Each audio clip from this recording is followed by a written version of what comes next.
अस्सलाम वालेकुम मेरे समझदार पाकिस्तानियों। मेरा नाम रेहान तारिक है और आप मेरा यूट्यूब चैनल और फेसबुक पेज देख रहा है।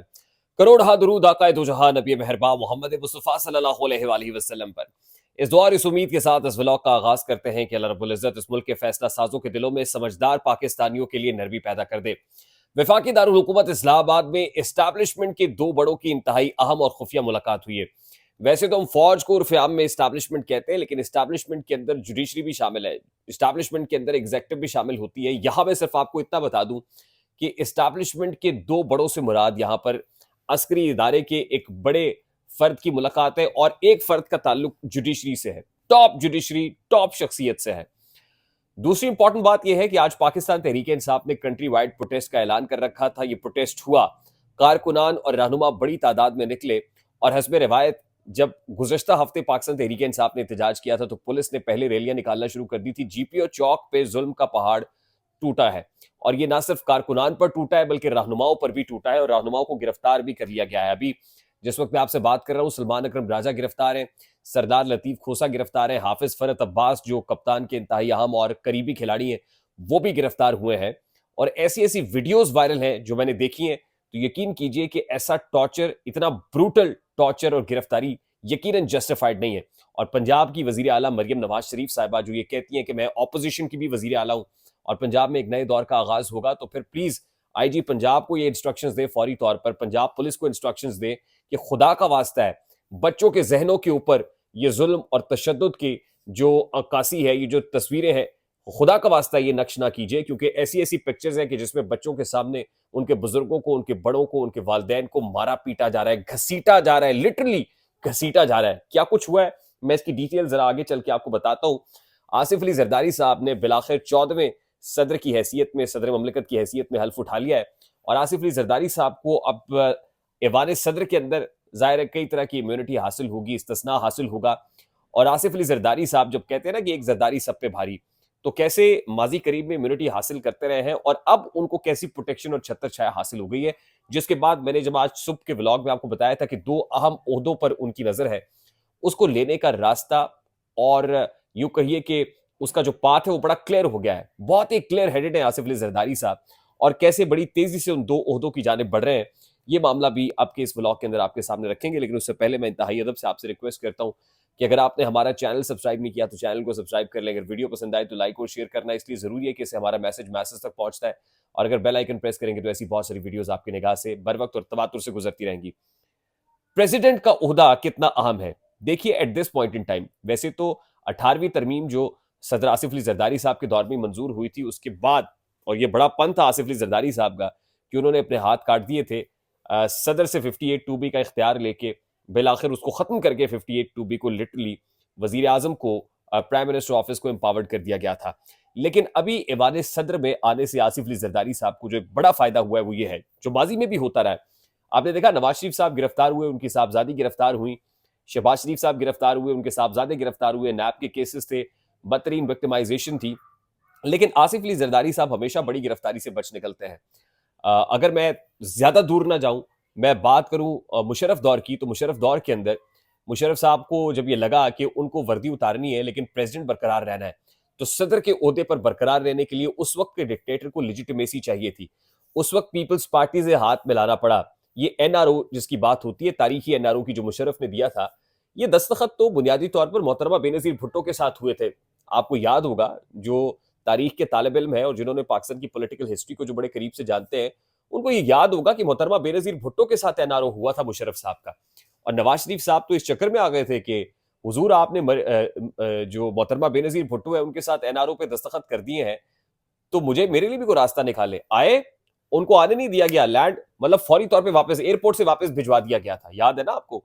फिर उसके बाद मोहतरमा बेनजीर भुट्टो साहिबा की काविशों के साथ ही नवाज शरीफ के लिए भी रास्ता निकला और एनआरओ नवाज शरीफ को भी दे दिया गया, यानी उसमें मोहतरमा बेनजीर भुट्टो की छत्र छाया के अंदर नवाज शरीफ साहब भी इस एनआरओ के बेनिफिशियरी हो गए। अच्छा, उस वक्त जो बताने का मकसद है कि मोहतरमा बेनजीर भुट्टो को गिरफ्तार नहीं किया गया, आसिफ अली जरदारी साहब गिरफ्तारी से बच गए उस एनआरओ के जरिए से, तो उस वक्त भी उन पे केसेस थे। लेकिन केसेस क्योंकि मुशर्रफ साहब को नजर आ रहा था कि उनको ईवान सदर में रहना है, सदारत चाहिए, तो पीपल्स पार्टी के साथ गठजोड़ किया, हाथ मिलाया और जरदारी साहब फिर गिरफ्तारी से बच गए।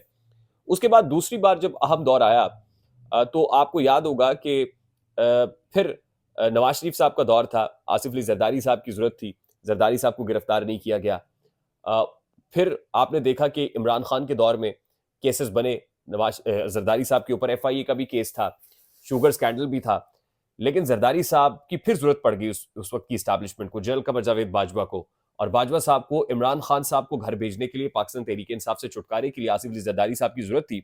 तो जरदारी साहब के साथ गठजोड़ कर लिया गया, उनको गिरफ्तारी से महफूज रखा गया, और यूं वोट ऑफ नो कॉन्फिडेंस जिसके अंदर पीडीएम के साथ मिलकर आसिफ अली जरदारी साहब ने बड़ा क्रूशल रोल प्ले किया, और अब उनको ऐवान सदर का रास्ता देके प्रेसिडेंट बना दिया गया है, 14वें सदर है, और अब उनको इस्तिस्ना हासिल है। जाहिर है सदर को तो इम्यूनिटी होती है, उसको जो है वो सजा नहीं हो सकती है, क्योंकि आइन के अंदर कॉन्स्टिट्यूशनली उसको इस्तिस्ना मिल जाता है, और सदर के पास पार्डन का इख्तियार भी होता है। तो इस रास्ते पाकिस्तान पीपल्स पार्टी ने कम से कम अपना जो रास्ता है वो सीधा कर लिया है, सिक्योर कर लिया है कि आसिफ जरदारी साहब को कोई हाथ नहीं लगा सकता, कोई छेड़ नहीं सकता, कोई कुछ कह नहीं सकता। और इसी रास्ते के थ्रू अभी तलवार तो मियां नवाज शरीफ के ऊपर लटक रही है कि मियां नवाज शरीफ साहब को ये बताया जाता है, धमकी दी जाती है कि देखिए आप पे हमने एहसान किया, आपको वापस बुलाया है, आप पर से केसेस माफ कराए हैं, अगर आपने जरा सी हैकी पैकी की तो एक तो आपकी जो साहबजादी हैं मरियम नवाज शरीफ साहबा, उनको हम नहीं चलने देंगे। दूसरा ये, आपने चुप करके खामोशी से, दूर बेशक लंदन जाके बैठ जाए, खामोशी से बैठना है, अदरवाइज हम केसेस को ओपन कर देंगे, और केसेस ओपन करेंगे तो फिर आप हमसे गिला ना कीजिएगा। बार बार उनको एहसानात दिखाए जाते हैं और सुनाए जाते हैं। ये बड़ा सीधा साधा मामला है। और जो दो अहम ओहदे हैं, नेक्स्ट मैं ये कहूं कि अगर लॉटरी किसी की निकली है तो बिलावल भुट्टो जरदारी की निकली है। ये लॉटरी शहबाज शरीफ की नहीं निकली, ये लॉटरी मरियम नवाज की नहीं निकली, बल्कि ये लॉटरी असल में बिलावल भुट्टो की निकली। और इस सारे प्रोसेस के जो एस्टैब्लिशमेंट ने किया है, आपके पॉलिटिकल स्टेक होल्डर्स के साथ किया है, इस सारे प्रोसेस का बेनिफिशियरी पाकिस्तान पीपल्स पार्टी है, तीर है या बिलावल भुट्टो है, और आने वाले दिनों में आप तेजी से ये होते हुए देखेंगे भी। एक बड़ी अहम मुलाकात हुई है इस्लामाबाद के अंदर एस्टैब्लिशमेंट की दो बड़ों की। एक बड़े का ताल्लुक अस्करी इदारे से है, और जब मैं इस्लामाबाद की बात करता हूं तो वो इदारा है या वो डिपार्टमेंट है या वो हेड ऑफिस है जो इस्लामाबाद के अंदर वाक़ है। इसका मतलब जीएचक्यू नहीं है, ये क्लियर कर लीजिएगा। आई होप कि आप पहुंच रहे होंगे। मुबैना तौर पर वो इस मुलाकात में मौजूद थे, और उनके साथ जुडिशरी के टॉप की शख्सियत भी इस मुलाकात के अंदर मौजूद थी। इसका मतलब ये समझा जाए कि अभी की जो टॉप जुडिशरी है वो इस्टेब्लिशमेंट के बिल्कुल साथ खड़ी हुई है, सेम पेज पे है। इसीलिए आप देख रहे हैं कि मुल्क में जो कुछ हो रहा है, फॉर्म 45, 47 का कट्टा खुला हुआ है, इलेक्शन कमीशन ऑफ पाकिस्तान कुछ भी कर रहा है, एक जमात को पॉलिटिकली कॉर्नर्ड किया हुआ है। इस सारे मामले में कहीं ना कहीं ये बड़े जो है आपस में ऑन बोर्ड है। और आज ही हमने देखा कि आसिफ अली जरदारी साहब के साथ एक बड़ी शख्सियत जो आज हल्फ ले रही थी, चीफ जस्टिस ऑफ पाकिस्तान ने, जस्टिस काजी फायज ईसा साहब, उन्होंने हाथ नहीं मिलाया।